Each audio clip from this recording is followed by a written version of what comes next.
కాదు జూన్లోనే పంటలు వేసే విధంగా చేయాలనే ఉద్దేశంతో గోదావరి నీళ్లు ఇక్కడ తీసుకొచ్చాం. గోదావరిలో ఒక మాట అడిగారు, మీరు మాకు నీళ్లు లేకుండా తీసుకుపోతే అప్పుడు కూడా రాజకీయం చేశారు అధ్యక్ష. ఈ వైఎస్ఆర్ కాంగ్రెస్ పార్టీ రాజకీయం చేసింది, వాళ్ళ మనుషుల ద్వారా వ్యతిరేకిస్తే చాలా స్పష్టంగా ఈ లెవెల్కి వచ్చిన తర్వాతనే నీళ్లు లిఫ్ట్ చేస్తామని అక్కడ చెప్పి ప్రజల్ని కన్విన్స్ చేసి మెప్పించి పట్టిసీమ ద్వారా నీళ్లు తీసుకొచ్చాం అధ్యక్ష. అది ఆ రోజు చేసిన విధానం. ఎమ్మెల్యేస్ ఉన్నారు, అందరినీ పెట్టి చేశాం. ఇక్కడ వచ్చిన నీళ్ల అధ్యక్ష పట్టిసీమ 1 yearలో పూర్తి చేశాం.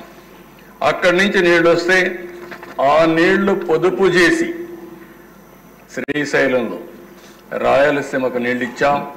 ఈరోజు రాయలసీమలో పండ్ల తోటలు వచ్చాయంటే అప్పుడు నాకు ఆలోచిస్తే అనిపిస్తుంది అధ్యక్ష, ఓసారి చరిత్రలో ఇమారుగా ఉంటాయి. మొట్టమొదటిసారిగా నేను ముఖ్యమంత్రి అయినప్పుడైతే 95-98 ఆ ప్రాంతంలో అంతా 20 ఏళ్లకు మునిపే అధ్యక్ష, అనంతపురం జిల్లాలో ఒక పెద్ద కరువు వచ్చింది. మనుషులకు నీళ్లు లేవు, పశువులకు నీళ్లు లేవు. గడ్డి తీసపోవాలంటే తీసపోగలుగుతాం, కానీ నీళ్లు తీసపోవాలంటే ఏం చేయాలో తెలియని పరిస్థితి. పశువులకి క్యాంపులు పెట్టాం అధ్యక్ష, మనుషులకు కాదు. మనుషులకు కావాలంటే నీళ్లు ఇండ్లు కాడిచ్చాం. పశువులకు క్యాంపులు పెట్టి వాళ్ళు పశువులను మేపుకోలేకపోతే గడ్డి తీసుకుపోయి వ్యాగన్స్తో ఆంధ్రా నుంచి గడ్డి తీసుకుపోయి అక్కడ నీళ్లు ఎక్కడైతే ఉంటాయో అక్కడ క్యాంపులు పెట్టిన పరిస్థితి అధ్యక్ష. ప్రతి సంవత్సరం 10 ఏళ్లకు 7 సంవత్సరాలు వేరుశెనగ ఎండిపోయేది. ఫస్ట్ టైం రాయలసీమలో అనంతపురం జిల్లా వేదికగా తీసుకుని ఇన్పుట్ సబ్సిడీ ఒకటి ఇవ్వాలని నిర్ణయించింది తెలుగుదేశం పార్టీ అధ్యక్ష. ఆ రోజు ముఖ్యమంత్రిగా చేశాం. కనీసం పంట పోతే పోయింది, కనీసం పడిన కష్టం కొంతవరకైనా ఇవ్వకపోతే వీళ్ళ జీవితాలు నష్టపోతారనే ఉద్దేశంతో అలాంటివన్నీ చూసిన తర్వాత అధ్యక్ష ఈరోజు అనంతపూర్కు నీళ్లు ఇస్తే అది ఎడారిగా మారిపోతుందనుకున్న అనంతపూర్ జిల్లా ఈరోజు రాష్ట్రంలోనే నేను గర్వంగా చెప్తున్నా, నేను ప్రతి ఎకరాకు నీళ్లు ఇవ్వగలిగితే రాష్ట్రంలో రిచెస్ట్ డిస్ట్రిక్ట్ ఏదంటే దానికి చిరునామాగా అనంతపురం ఉంటుంది. అంటే ఒక నీళ్ళు అనేది ఏ విధంగా మారిపోతుందో మీరు చూస్తే, నేను ఇండస్ట్రీ పెట్టాలనుకున్నాం. బెంగళూరు ఎయిర్పోర్ట్ ఉంది, బెంగళూరు ఎయిర్పోర్ట్కి దగ్గర అనంతపురం జిల్లా. కర్ణాటక రాష్ట్రంలో వేరే ప్రాంతాల పోలు అటు ఇటు తిరిగిపోవాలి, చాలా దూరం. నేరుగా బెంగళూరు ఎయిర్పోర్ట్ నుంచి 25 నిమిషాల్లో ఆంధ్ర బార్డర్ వస్తుంది, 30 నిమిషాల్లో వస్తుంది. నేను ఆ రోజు కియా మోటార్కి చెప్పాను, మీరు సౌత్ కొరియాకి పోవాలంటే నేరుగా అనంతపురం ఎయిర్పోర్ట్ ఉంది బెంగళూరులో, రావచ్చు పోవచ్చు. అంటే నీళ్లు ఎక్కడున్నాయన్నారు.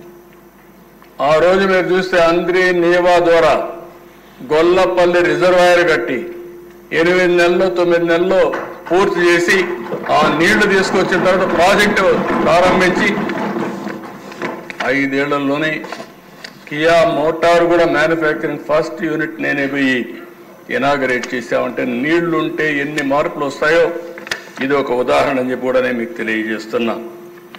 అయితే అధ్యక్ష అలాంటి ఈ ప్రాజెక్ట్ మనం చూస్తే 14-19 ప్రాజెక్ట్ని పరిగెత్తించాం. చాలా నేనైతే ప్రతిరోజు కూడా నా మనసులో ఉండేది. నేను ప్రాణనిత్యం ఆలోచించేవాడిని. ఎప్పటికప్పుడు దీన్ని ఆలోచించి ఏ విధంగా పూర్తి చేయాలనో పీపీఏ, ఇంకొక పక్క సిడబ్ల్యూసి వీళ్ళందరినీ కూడా కోఆర్డినేట్ చేసుకుంటూ ఎక్కడ చిన్న పొరపాటు జరగకుండా డిలే కాకుండా ముందుకు పోయాం అధ్యక్ష. ఒక్క రోజులో స్పిల్ ఛానల్ కోసం 32,215 క్యూబిక్ మీటర్ల కాంక్రీట్ పనులు చేసి గిన్నీస్ రికార్డు క్రియేట్ చేశాం. మొట్టమొదటిసారిగా అంతవరకు చరిత్రలో ఎప్పుడు జరగలేదు కాంక్రీటింగ్ 1 డే. అది చేసి ముందుకు పోయాం. ఇంకొక పక్కన దేశం ఎక్కడికక్కడ హెడ్ వర్క్ పనులు చేస్తూనే ఎగువన దిగువన కాఫర్ డ్యాములు పనులు ప్రారంభించాం. ప్రాజెక్టులో కీలకమైంది డయాఫామ్ వాల్. ఆనాటి ఇరిగేషన్ శాఖ మంత్రులు పాపం నేను ఆ పేరు చెప్పడం నాకు ఇష్టం లేదు, కానీ డయాఫ్రామ్ యాడ్ ఎక్కడుందో కనపడలేదు అంటున్నాడు. అంటే అన్ని ప్రాజెక్టులు డయాఫ్రామ్ వాల్ ఉంటుంది అంటాడు. అంటే సబ్జెక్ట్ అందరికీ తెలియాలని లేదే దిశ, కానీ నేర్చుకోవాలనే ధ్యాస ఉండాలి. ఆ ధ్యాస లేకుండా పోవడం దౌర్భాగ్యం అని చెప్పి కూడా నేను మీకు తెలియజేస్తున్నా. ఎందుకంటే గోదావరిలో లూజ్ సాయిల్స్ ఉన్నాయి. ఆ లూజ్ సాయిల్స్లో ఈ కాంక్రీట్తో డయాఫ్రామ్ వాల్ స్పెషల్ టెక్నాలజీది. అది రాకపోతే నీళ్లు కింద మొత్తం వెళ్ళిపోయే పరిస్థితి వస్తుంది. అందుకని అది కూడా మీరు చూస్తే 2 కిలోమీటర్ల పొడవు 100 మీటర్ల లోతులో కొన్ని దిక్కల డయాఫ్రామ్ వాల్ వెళ్ళింది. ఆ సాయిల్ని బట్టి ఇది జర్మన్ కంపెనీ బావర్ ఒకటే చేయగలుగుతుంది.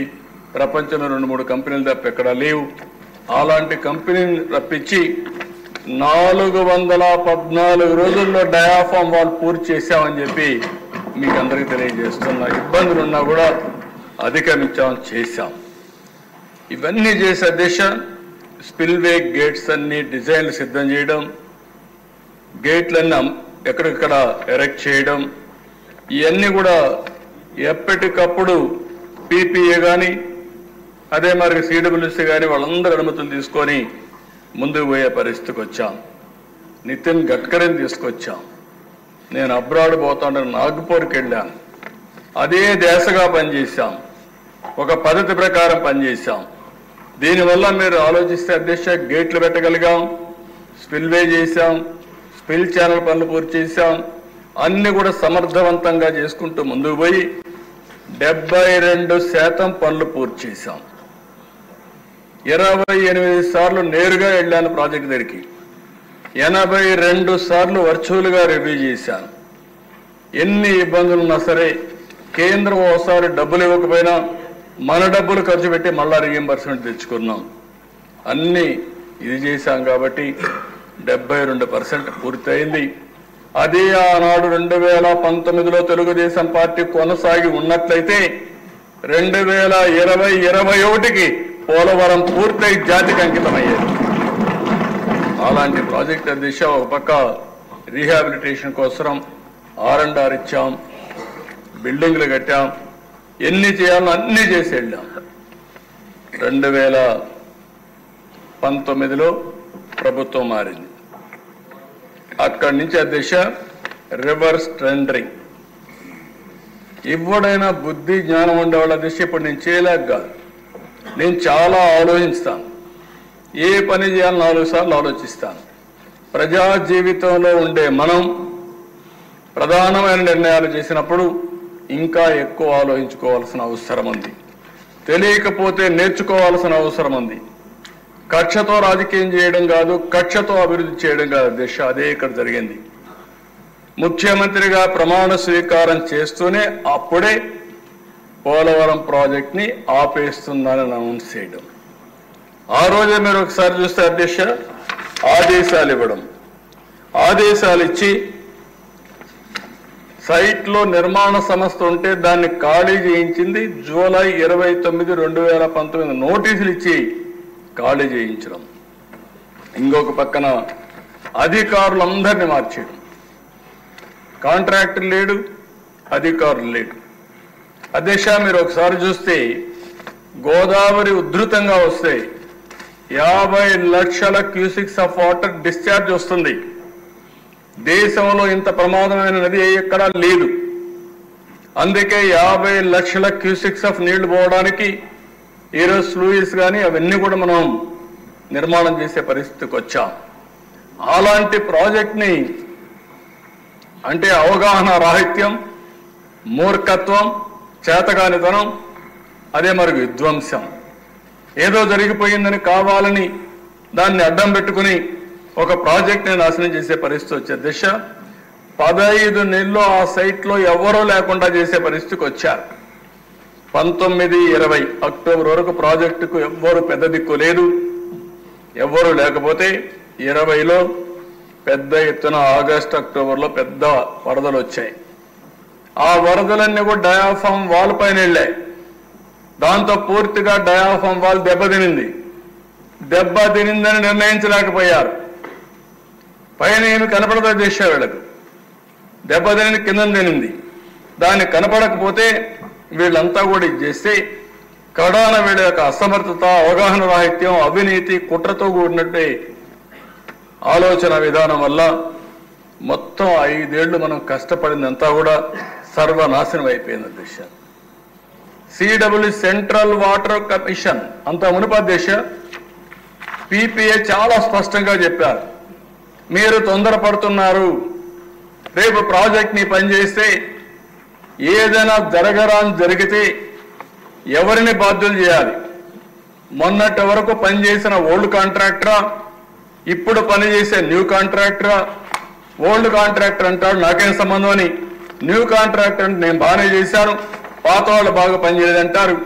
కాబట్టి సరైన నిర్ణయం కాదు, తొందరపాటు తగదు, ఆలోచించండి, పెండింగ్ పెట్టండి అంటే పీపీఏ కూడా చెప్పకుండా ఆ రోజు దిశ నిర్ణయం చేసి రాటిఫికేషన్కి పీపీఏకి పంపించారు. అది వాళ్ళు ఏం చేయాలో తెలియకుండా ఈ ప్రజాస్వామ్యంలో దాన్ని వదిలేసే పరిస్థితికి వచ్చారు.